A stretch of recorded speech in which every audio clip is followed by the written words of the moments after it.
Good evening. It's October 15th, 2017. New episode of the William J. and Hillary R. Clinton Presidential Penitentiary Library.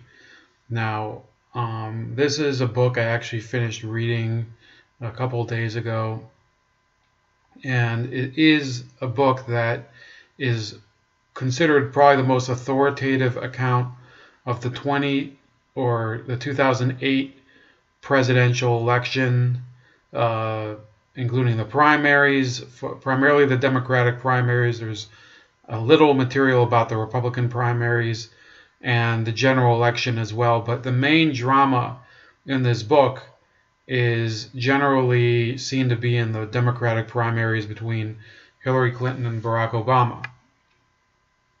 Now, let me say that since the election, a lot of the details that went into the book have sort of been glossed over by a media that would rather forget about the huge schism that appeared in the Democratic Party back then. They would rather look towards the years afterward, where Barack Obama and Hillary Clinton were in the same administration and there was mutual support between them, at least as far as foreign policy.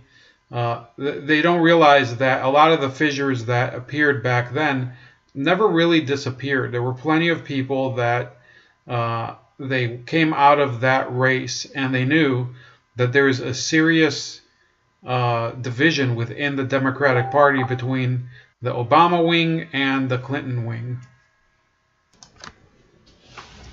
Okay, so at this point, I'd like to make a note. Not all of this book is about the Hillary Clinton and Barack Obama saga, obviously. So we're going to go into a couple other issues that were part of the campaign. Part of it has to do with McCain. Part of it has to do with John Edwards, another Democratic nominee. I didn't write notes for all of those, but here they are in general. Okay, so on page 8, it deals with the aftermath of the campaign in Iowa, the Iowa caucuses. This is the opening, and it shows the Clinton campaign in an absolute panic because the Iowa caucuses were going down the tubes. Obama pulled off a massive upset. Actually, he was leading for a while there, and the Clintons were not sure how to really offset that, but they did pour in, I think it's $29 million into the state, and they still ended up coming up very short. I think they came up either in second or third. John Edwards gave them I think they were closer to John Edwards' third place finish than they were to Obama's first place finish.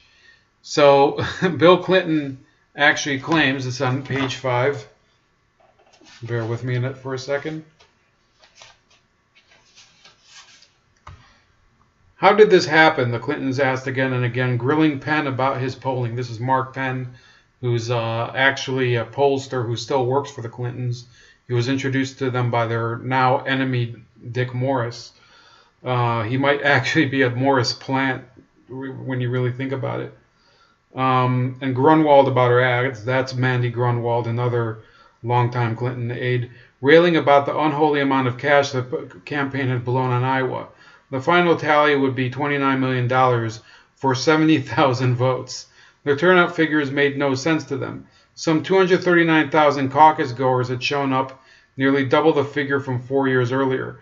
Where did all these people come from? Bill asked. Were they really all Iowans? The Obama campaign must have cheated, he said, must have bussed in supporters from Illinois. Hillary had been worried about that possibility for weeks. Now she egged her husband on. Bill's right, she said. We need to investigate the cheating. It's a rigged deal, Bill groused. Now, it's ironic when you think about when the Clintons don't like an election result, they claim that there's rigging. They claim the same thing during the aftermath of the 2016 election. But they wouldn't like to think about how in 2016, many Sanders backers claimed that they cheated in Iowa, that they were the ones who were responsible for a lot of the tie-breaking votes that ended up giving the majority of delegates to Hillary Clinton. Now, on page 16, it says that Hillary Clinton considered Howard Dean too far left in 2004. Howard Dean ended up endorsing her in 2016. This gives an indication of how ungrateful the Clintons are to a lot of their supporters. Now, Howard Dean, I think eventually he fell into the Clinton camp and the mainstream Democratic camp. For a while, he was thought of as the real wild card far lefty in the Democratic Party.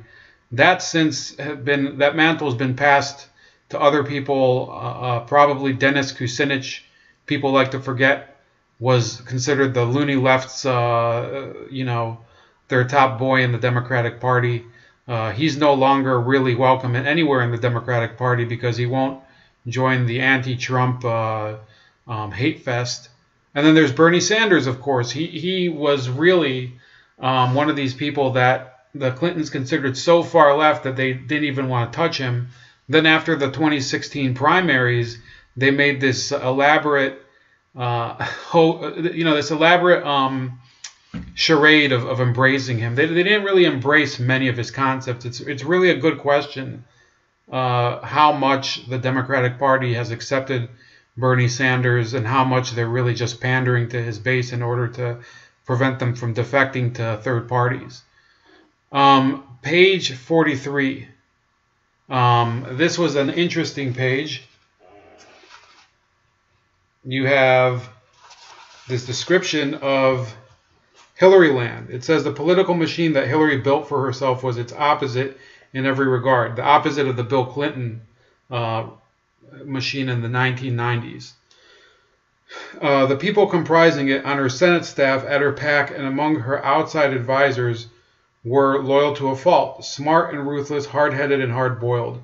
With few exceptions, they embraced her conception of politics as total war and shared her reflexive antipathy to the Fourth Estate. They more closely resembled Bush's operation than Bill Clinton's and were happy, even proud to admit it. They referred to themselves collectively as Hillaryland, and everybody else in politics did too. More than any other player, Solis Doyle, that was Hillary's campaign manager, embodied the culture of Hillaryland. The sixth child of Mexican parents who came to America and settled in Chicago. She started out as Hillary's scheduler in 1991 and steadily amassed duties and influence from there on. She had a ready laugh and teasing wit, but could be brutal in her role as chief enforcer of Hillaryland's Code of Omerta and rarely spoke to reporters. For those of you that don't know Sicilian, Omerta is the mafia code of silence. More than her political acumen, it was her almost daughterly connection to Hillary that was her source of power. At 41, she was the first and last aide Clinton consulted on any big decision, and was often said to possess the capacity to channel her boss's thinking. So it's interesting that people like to attack the Trump White House for the way they conduct business. This is the way that they describe this. These were two liberal authors, Halperin and Heilemann, that described the Hillary campaign in 2008, basically like some sort of code of silence mafia outfit. Okay, now on to page 86. This was a fundraiser in Hollywood for Barack Obama. It says, after the fundraiser, a more intimate group of 35 repaired to Geffen's mansion, spreading themselves out across 3 tables. Among them were Michelle Obama, Steven Spielberg, and I guess Jeffrey Katzenberg, former Disney and Fox studio head Joe Roth, William Morris Agency chairman Jim Wyatt, Walk the Line writer and director James Mangold, Sleepless in Seattle producer Linda Obst, and New York Times columnist Maureen Dowd. Now remember Maureen Dowd, okay? As the dinner wound down, Geffen approached Obama holding a printout of a webpage with a column by Dowd that would be appearing in the next day's Times. The piece was all about Geffen's disenchantment with the Clintons. It contained harsh words and lots of them that would reverberate through the political world for months. Handing it to Obama, Geffen said, I think I should show you this. Geffen and Dowd were a colorful pair of friends, a mischievous dyad, each with a long and complicated relationship with the Clintons. Coquettish and flamed-haired, Dowd was liberal but never earnest or doctrinaire, and her scorn for hypocrisy and self-infatuation trumped any ideological predispositions she possessed. She had won the Pulitzer Prize for commentary in 1999 for a series of columns that folded, spindled, and mutilated Bill Clinton over the Monica Lewinsky affair. Geffen's relationship with Clinton began to change toward the end of Bill's White House years. Before that, the mogul and the president had been tight, the former raising millions for the latter and sleeping in the Lincoln bedroom more than once. Clinton would phone Geffen all the time, at home, in the car, late at night, and would often stay with Geffen when he was in Hollywood. Already troubled by Clinton's flaws, Geffen was pushed over the edge in 2001 when the outgoing president pardoned fugitive financier Mark Rich, but didn't do the same for Leonard Peltier, a Native American activist who some in Hollywood believed was wrongly convicted and sentenced to life in prison for murdering 2 federal agents. Geffen lobbied Clinton for the Peltier pardon and saw Clinton's divergent treatment of Peltier and Rich as a sign of corrupted values. In the years that followed, Geffen heard constant Hollywood chatter about Clinton's exploits with Ron Burkle, who lived around the corner from Geffen in Beverly Hills. When people asked Geffen if he thought Clinton was still fooling around, Geffen would reply, "Do you think the Pope's a Catholic?" I think in a different part of it, they refer to Burkle's private plane as Air Fuck One. There's a couple things I want to say about this. These authors, this occurred in 2008. They maybe could not have known that throughout his term, Maureen Dowd ended up becoming Barack Obama's biggest cheerleader at the New York Times. She was basically, I have to believe she had some sort of sexual fetish for him. And you know, I guess that's okay if you consider, the problem is that you don't use your column at the New York Times in order to express your suppressed sexual desires for a politician. And that really is what she did. There's no way to sugarcoat it. I could read you something that she's written about him. Here in July 10th, 2016, I'll try to put this in the description. It talks about how she called Barack Obama Barry in one of her columns. It's because of that, a lot of his fans had a backlash against her. They considered it disrespectful. What they don't realize is that throughout his term in office, Maureen Dowd was basically calling him Barry a lot because she's basically like got a girl crush on him, a huge crush. It's basically one of the most obvious indications of some sort of sexual obsession that she has with him, and I don't think that's the only example. In this July 2016 article, Barack Obama was eulogized, basically. It says, "Thanks, Obama," and she tries to claim that he gave up on his ideals by embracing Hillary Clinton. And I'll start from here. It says, "Obama was not surrounded by the mercenary likes of David Brock and Dick Morris, but true believers like David Axelrod, who, by the way, had also worked for the Clintons." So she forgot to mention that. The Clintons, infuriated by the raft of Democrats who deserted them during the 2008 campaign, sneered at Obama's hope and change message. Hillary protested, "We don't need to be raising the false hopes of our country." Bill groused, "The whole thing is the biggest fairy tale I've ever seen." Voters, however, were starved for the fairy tale. For many, the line in an Obama ad rang true. Hillary Clinton shall say anything and change nothing. It's time to change the page, to turn the page. Evidently, President Obama folded the corner of that page over so he could go back to it later.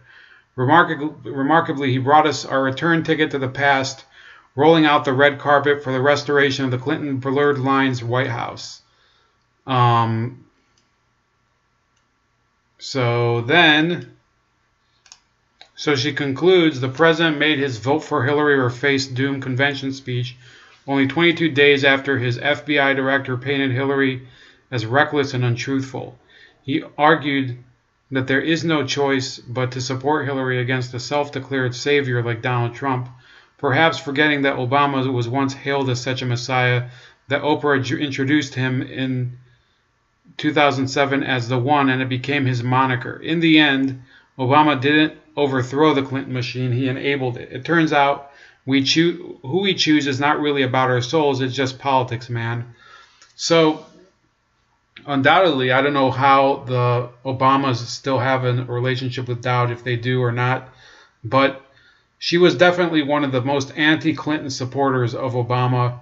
So I'm not sure exactly how she was able to reconcile the fact that she was appointed his Secretary of State in 2008. I would say that he gave in to the Clinton machine years before the 2016 election, and she should have probably processed it back then.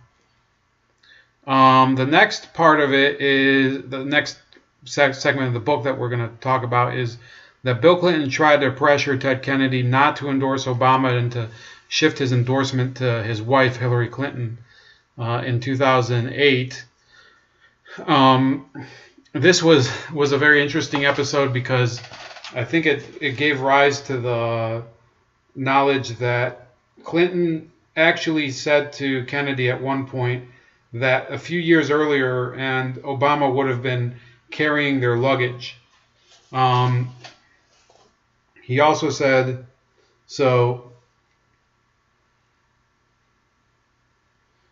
this is referring to Ted Kennedy. With each passing day, he was more inclined to follow Carolyn into Obama's arms. That's referring to his niece, Carolyn Kennedy. Beyond his status as a liberal legend, Teddy was a cagey operator. Working the phones, consulting his far-flung network of counselors, he discerned a path that could carry Obama to the nomination, and the role he could play in helping to propel him down it. Kennedy also appreciated Obama's approach to seeking his endorsement. Obama asked for his support, then gave him space, having Daschle, to whom Kennedy was close, check in regularly but apply no pressure. Bill Clinton took the opposite tack. He got up in Ted's grill in a series of follow-up calls. Clinton went from arguing heatedly to pleading desperately with Kennedy. At one point, Kennedy told a friend Clinton went so far as to say, "I love you," a declaration that Kennedy rendered mockingly in a Boston Irish imitation of Clinton's Arkansas and twang. When Ted indicated he was going with Obama, Clinton adopted a lawyer's mien, quizzing Kennedy on his motives. "The only reason you're endorsing him is because he's black," Clinton said accusingly. "Let's just be clear." Then it goes into the fact that Kennedy started claiming that Obama was the successor to his brother JFK. I guess that really is what he thought. Then on page 227, it says that after Kennedy did endorse Obama, Clinton tried to remind the audience that he appointed his niece, as an ambassador.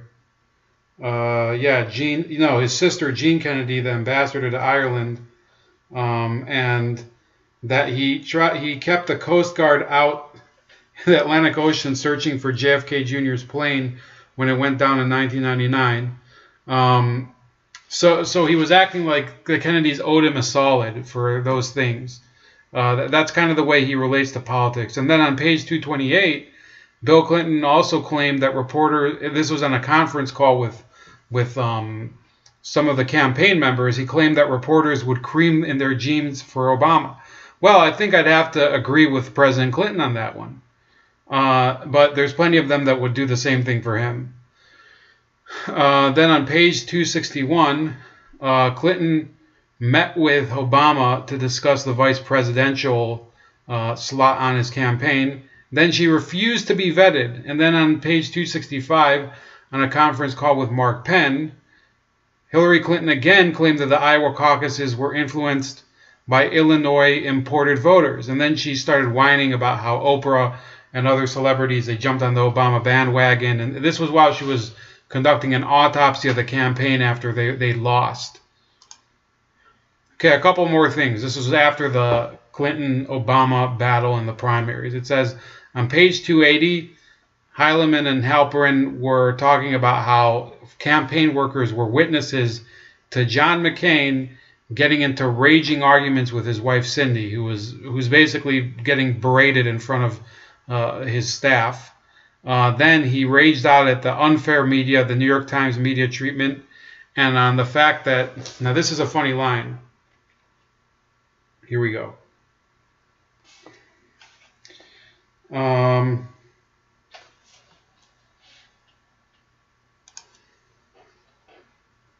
McCain was erupting over everything. At a scheduling meeting to discuss Meghan's college graduation, McCain learned that the commencement was a multi-day affair that would require him to make several round trips to New York. So he yells out, how many fucking times do I have to go to fucking New York this week? How many fucking times can you fucking graduate from fucking Columbia? So this was the person that the Democrats were claiming was the voice of reason in the Republican Party. I'm kind of happy that I didn't vote in 2008 because obviously, I mean, I've never heard, and you know, I might be wrong, and you know, there may be circumstances I haven't heard of, but this is actually worse than the stuff they accused Donald Trump of having rage outs for. This guy is raging out about his daughter having a 3-day graduation, and you know, maybe he should have just chosen to say no. I'll only attend for a couple of these things. I don't have to go for the whole thing. He should have just put his foot down and said no. We don't have to go for the whole thing. So those were on page 280 and 283. So I'm just correcting the page number. And then on page 333, this is interesting. It said the Obama campaign produced a whole slew of fake attack ads against itself in order to be ready for GOP offensives. I just found that interesting. I think it was a very, you know, a very good professional strategy on the part of Obama. Really, I think that kind of shows that he was way ahead of the game on campaigning in 2008. Or at least his campaign was. Then page 345, it says that there were anti-Obama marchers at the Denver convention that were supporting Clinton. Now this is very interesting when you consider that Clinton and her acolytes later accused the Sanders campaign of being disloyal to them in 2016. Well, what did they do about those marchers in 2008? I don't think they did much. You know, the Bernie bros, I think that they were just as much of a thorn in the side of the Democrats as the Clintonistas. But in reality, you can't blame either of them because Obama in the end did prevail and Clinton didn't. It must be that beyond the divisions in the Democratic Party, which are very real and are issue-based, there has to be a reason why people rejected Hillary Clinton but didn't reject Barack Obama. And it has nothing to do with racism or sexism. Did they call her a racist in 2008 because her supporters didn't support Barack Obama? Well, not for very long. Then not the same way that they paint Bernie supporters as sexist, which I think is kind of unfair. I don't think that they really deserve any of that type of criticism. In fact, I know a lot of women that supported Bernie Sanders. So then, page 398, Sarah Palin's private email and texts were hacked by Gawker, and she was ruthlessly hounded by SNL. Okay, I'm going to come back to that at the end. Then on page 418, Bill Clinton and Obama meet in Bill's Harlem office. Obama's money machine levels the McCain campaign. Well, a lot of people forget that people think that the Republicans are the party of the money and Wall Street and everything. Well, in 2008, I think the Democrats started to prove that they can earn both better numbers from liberal Wall Street financiers and from private small donor campaigners, the same way that they did in 2016 with Bernie Sanders and a lot of the online campaigning and small donors, the $27 people. Well, Obama did the same thing. I don't think that Sanders was the first person to really depend on crowdfunding. It's just that because Obama succeeded in both crowdfunding and raising from Wall Street, that kind of gets lost in the shuffle. Yeah, Obama was an amazing fundraiser online. He was, and before him there was Howard Dean. So he kind of took Howard Dean's model and ran with it and turned it into a juggernaut. Then when Bernie Sanders came along, he said, well, we're going to do mostly only crowdfunding, and we're not going to really take money from super PACs. I don't think he did take money from super PACs. Page 430, Valerie Jarrett and other Obamacrats were skeptical of Hillary Clinton's loyalty if brought into the administration. Well, this is something I've actually seen in one of the other books in this series.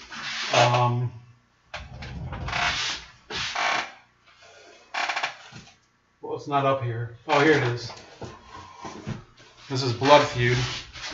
So there was generally a feeling among Valerie Jarrett and other Obama loyalists that Hillary Clinton would not and could never be a loyal Obama cabinet member. And I think there's a few indications that she tried to be, and then there's other ones that she either never wanted to be or she gave up on it. That's, I think, a topic for a different day. But I think it's important to note that even back in 2008, well, especially in 2008, there were considerations that she would never be a dependable and trustworthy person in the administration. Then on page 438, there's so this is, you know what, I'll do these last two with the ones about McCain and John Edwards and Sarah Palin. Okay, so this is where I get to my opinion of this book. Now, this book is very useful, a lot of important facts, very good style. I recommend very highly, even though this is a book written by sort of these liberal media guys, they did a great job of uncovering a lot of the atmosphere within the campaigns, but they sort of do it in the West Wing type of way, which is not for everybody.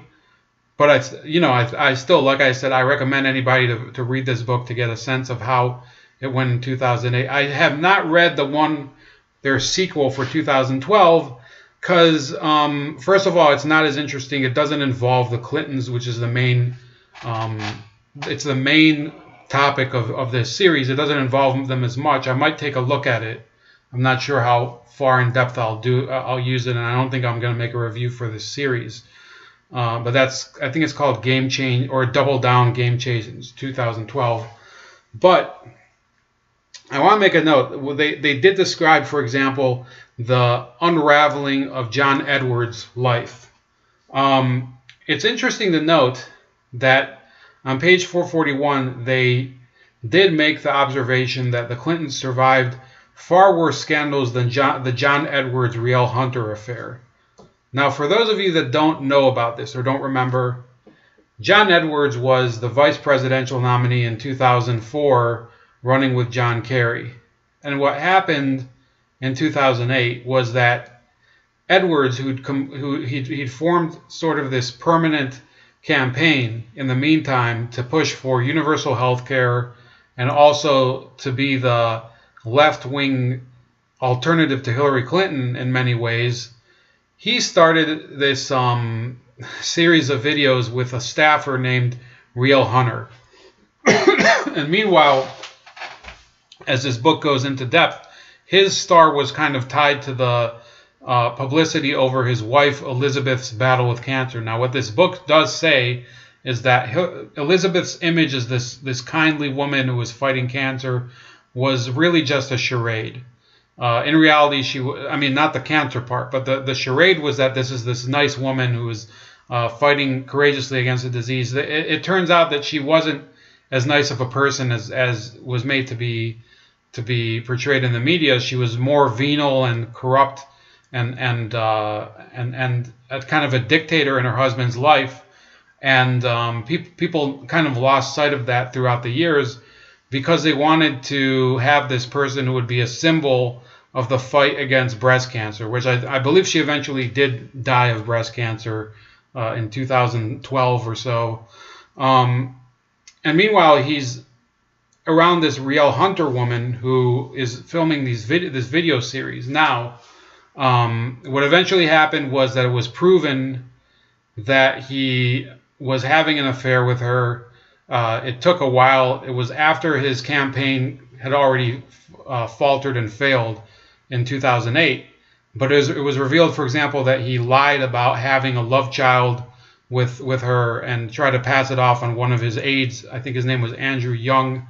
It was one of the most famous collapses of a public image in years. And, there's nobody left today who considers John Edwards to be one of their political superstars, even though he was a single-payer supporter prior to Bernie Sanders really being on the national scene. John Edwards' unraveling, even though it was somewhat deserved, he had a horrible sense of how to manage that scandal. Yet Bill Clinton is known for numerous, even more egregious cases of both adultery and sexual harassment, and maybe even sexual assault. And yet his star has never fallen. I mean, in recent years it's gotten a little dimmer, but he remains a superstar in the Democratic constellation because he's able to deflect scandals so successfully. That's as far as John Edwards. Now, let's get to John McCain and Sarah Palin. Now, if you go by the account of the McCain-Palin campaign during this book, or as portrayed in this book, I should say, you see basically one of the most disorganized campaigns in the history of American politics. I think that it's, granted, I don't think that every presidential campaign really gets as much attention as 2008 or 2016, but I'll explain a couple reasons. First of all, McCain at one point fired a lot of his advisors, or they left the campaign. He had to downsize a lot. They were very expensive, running up until probably the middle of 2007, towards the end of 2008, and he had to reinvent the campaign, mainly because they were running into a lot of snags. He was getting into a lot of public spats and being portrayed as this angry candidate, which he was. One of the reasons that McCain didn't do so well as a presidential candidate as the nominee, remember he ran in 2000 as the outsider trying to beat George Bush, was because by 2008 he had come to the misconception that he was going to be treated fairly by the liberal media because he was friends with a number of people in the liberal media, which he's continued to be. But it quickly became apparent that that wasn't the case, that even though this was a guy who was several times on a Saturday Night Live guest and guest host, he was constantly roasted for being out of touch and old and a warmonger and angry, and basically the country had fallen in love with Barack Obama, and to a lesser extent they were also going to support Hillary Clinton against John McCain. Nothing really brought that more home than his decision to nominate Sarah Palin. One of the reasons that I think the liberal media ended up attacking the McCain campaign so fiercely was because they didn't want to give them credit for nominating a vice presidential nominee that was a woman. At the same time, I don't think that Sarah Palin would have been a good vice president or president. There's a remark made in the book that a voter who believed all of the common rumors about Barack Obama remained undecided because of the possibility that Sarah Palin would become president at some point. She was very much unprepared. They chose her on the fly, mainly because a lot of the other prospective candidates were unwilling to take the plunge with McCain, or they didn't possess anybody in the Republican camp that really would energize, middle of the road / swing voters. And Sarah Palin was considered somebody who overnight she did have a positive impact. She was very positive at the outset because she had this bubbly personality. She was, the whole hockey mom deal and everything.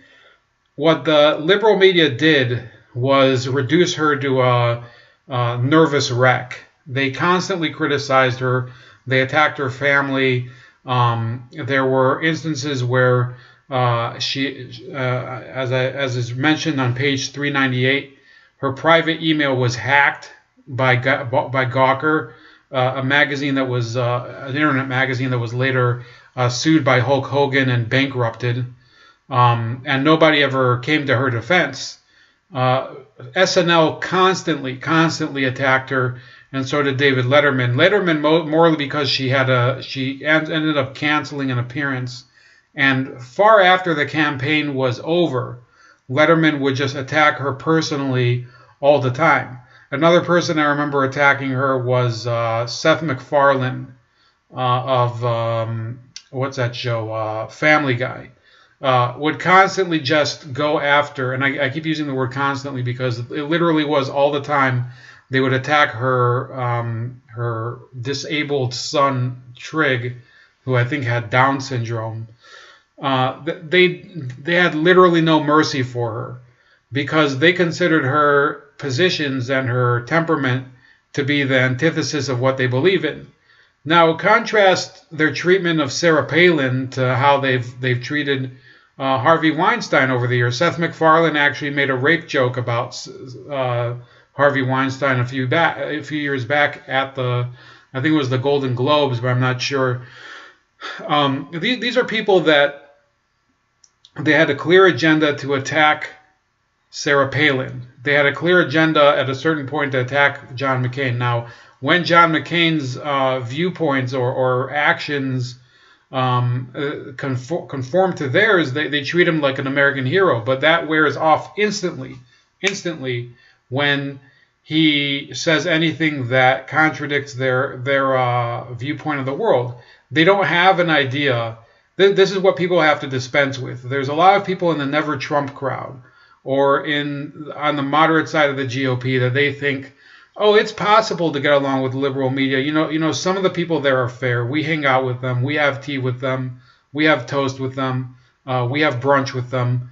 We'll have cocktails in the afternoon with them because that's the type of society they live in.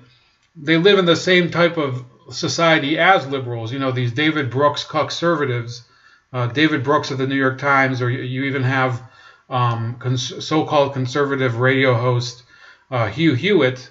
They're friends with the liberal crowd, and they can't understand why so many conservatives or I want to say even conservative Democrats are up against the liberal media. Well, the fact is that you have a class disconnect.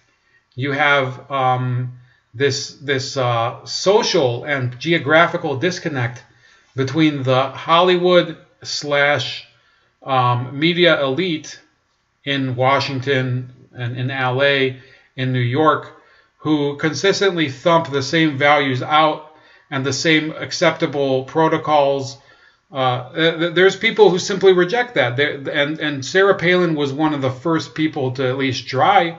And I know that she was unqualified. I didn't vote for her, so I don't feel any need to defend her because I didn't vote for her. I didn't think she was qualified at the time either. I didn't vote for John McCain. I thought his candidacy was deeply flawed, and I think Obama deserved to win, even though I didn't agree with him. But I think that conservatives do have to, across the board, accept that there is no fairness in the media or the entertainment industry. And it was evident in 2008, and the evidence just keeps piling up more and more, whether it's the O'Keefe tapes or the Weinstein scandal or the type of entertainment that's coming out there or the censorship on social media, YouTube, Twitter, and Facebook. We have to come to an agreement, whatever side of the conservative spectrum you're on, that we don't have a free society when it comes to mass media. We do have to build our own forums and begin to, and liberals are welcome to comment too, but we have to build our own forums in order to create a society where our views and our approach to politics is acceptable and can be debated without ridicule and being called bigots and all the other names that Hillary said in her deplorable speech. So anyway, yeah, that's it. Game Change. I would rate it 4 barrels or 4 slick willies, as I like to call them. Yeah, pick it up. It's not a bad book. It does have a bit of a liberal bias, but it revealed so many tidbits, and this is something that they actually tried to diffuse. They said, Harry Reid's comments, they were interpreted as racist when he said that Barack Obama is a well-spoken, well-groomed. Let me see here. It's 441. Sorry, I'm just not ready for that.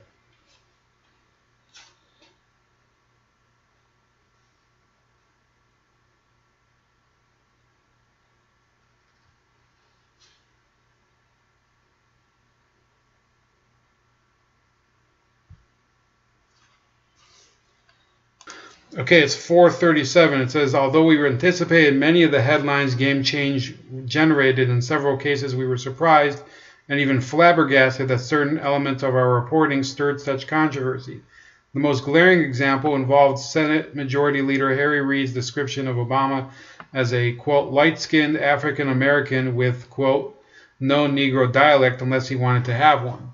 No doubt, this is them continuing to editorialize. No doubt Reid's choice of words was at once unfortunate and anachronistic, and it is easy to see why, taken out of context, some might have found it troubling. But Reid's views about Obama, however poorly or carelessly expressed, were part of the basis for his early and enthusiastic, if secret, encouragement of a presidential bid by the younger man. They were not meant to be derogatory in any way, but they surely were not racist. Quite the contrary, we include the quote to convey Reid's state of mind, give a flavor of how he thinks, and capture the generation gap between him and Obama. On a long list of items flagged as news breaks that we prepared prior to the book's publication, the Reid quote was nowhere to be found, for the simple reason that we did not then and do not now consider it especially newsworthy. Now think about that. This is the same author who...